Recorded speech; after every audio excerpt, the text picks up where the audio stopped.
All right, would you mind telling me your name, sir? Sam Peltzman. Sam Peltzman. You're an economist at the University of Chicago? Yes, indeed I am, yeah. Okay, we're here, actually, and you're in the economics group at the University of Chicago? Yeah, in the business school. In the business school. Well, what we're trying to create is, this is his idea, and it's a good idea, I think. It's this foundation for job creation. Good. It started in New Jersey, but he's trying to expand it nationwide. And the idea is creating jobs for the numerous unemployed across the country, which obviously is a daunting task since the unemployment rate just keeps going up and up and up. Right. But his idea, I think, has validity, and it actually works pretty well in the grand scheme of things. Yeah. The idea is, though, what do other people, whether business students or business professors or just the individual on the street, have for ideas of job creation? Right. What would be the way that people would create jobs for the unemployed across the country? So short term, I would scrap the whole stimulus approach and replace it with a payroll tax holiday. If you want to get people to work, you've got to make the cost of employing them less. In the short run, that's what I would have done. I would have had none of this nonsense, medical records and whatever. Just had a tax holiday on payroll taxes, and you would have seen a very quick stimulus. Longer run, you've got to increase the return to employing people, in addition to lowering the cost. And that means, to me, to my way of thinking, smaller government rather than bigger government. I'm not a big fan of expanding the government. I think many of the approaches that are being taken now are extremely counterproductive. So we want to reduce our dependence on foreign oil. Fine. How do we do it? We impose new regulations on the automobile industry, which is going to kill jobs in that industry. By raising the cost of cars, reducing the market for cars, and it's not going to help with reducing oil imports. If you have a 35-mile-a-gallon standard, you achieve it. You reduce the cost of driving, so the effect on oil consumption is offset by more driving. It's absolutely ridiculous. And my approach there would be to figure out what you want to do, which is reduce consumption of oil, tax that, and then let the private sector do whatever the hell it wants in response. So I'm for less regulation, lower taxes, and ultimately the only engine of job creation is for us to be more productive so that we can compete in the world. And you don't get that by layering regulation on top of regulation. So you get the Chicago economics view of the. Is it actually the Chicago Economics Group? That's no, a good point. It is not the Chicago Economics Group today. Actually, it's always been a very diverse group. Milton Friedman. That's right. Milton Friedman was my first teacher. So a pretty good teacher. I'm really reflecting that kind of point. Professor, can you comment on how you feel about the venture capital community and how they are operating in America? The venture capital community is one of our great strengths in financing. It's an American invention, and it's mobilized capital very effectively for certain kinds of businesses. And again, there's a looming threat on the horizon that whole sector is going to be subject to regulation in the name of this banking crisis, which has nothing to do with. But already they're talking about hedge funds, none of which have had anything really to do with the financial crisis. Hedge funds are going to be brought in, possibly venture capital. That would be a big, big mistake.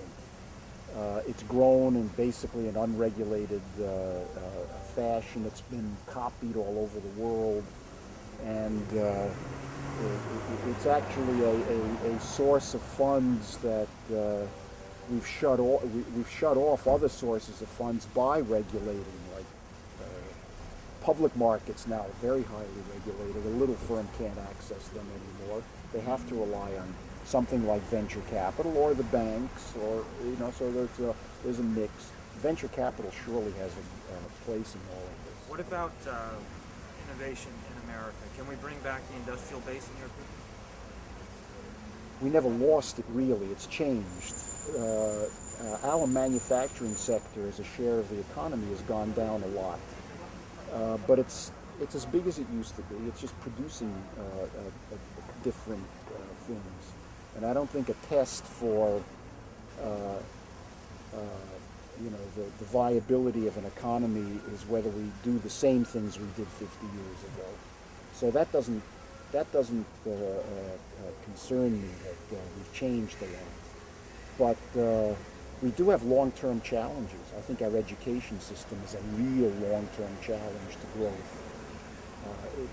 We lag behind the rest of the world. We have great resistance. It's changing a little bit, but there's great resistance to it. And in terms of productivity, in terms of competing in a world market, that's a big weakness right now, and I think it's going to have to be fixed. Do you think the individual investor could get back on the feet if there was a fund on Wall Street that actually funded a number of small startups in the technology area if they were measured by Well, you proper can technology? do that. The trouble is regulation.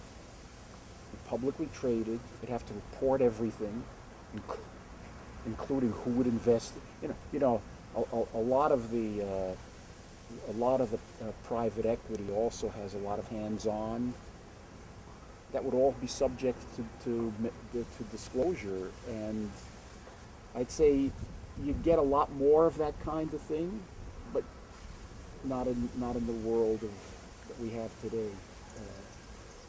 That kind of financing of startups is going to be largely in this unregulated sector, not necessarily, but as a practical matter, the public markets are just too regulated for that kind of approach to take off. More likely or less likely on startups? For startups, that'd be through a publicly traded vehicle, less guess so. likely than it used to be, and increasingly less likely. Just because of regulation? Yeah. Oh, sure.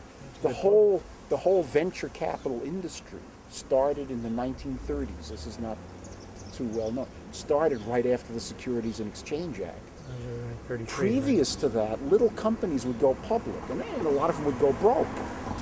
But the investment banks on Wall Street got started basically as venture capital operations, handling business that the commercial banks, which then could go into investment banking if they wanted, tended to stay away from. J.P. Morgan. You had surprisingly tiny companies going public, but the public markets were unregulated. Now that they are, it's just too. We're going the other way. We passed Sarbanes-Oxley, and several hundred companies, what they call it, going dark. I said, I'm not going to put up with this. We'll just go private. We'll get our funds from unregulated private equity firms, or from the founder, or whatever. But you made another good point, which I'm a little curious about. You said that hedge funds are now going to be backing venture capitalists to this extent? Is that a legitimacy? Hedge funds have done a little of that all the time. They raise money, and what hedge means that they'll sell the market short, but they'll buy things that they think will work out. Some of which is funding venture capital.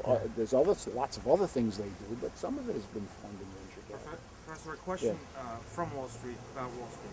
Can Wall Street perhaps forego and convince Congress not to put as many regulations on by becoming more transparent?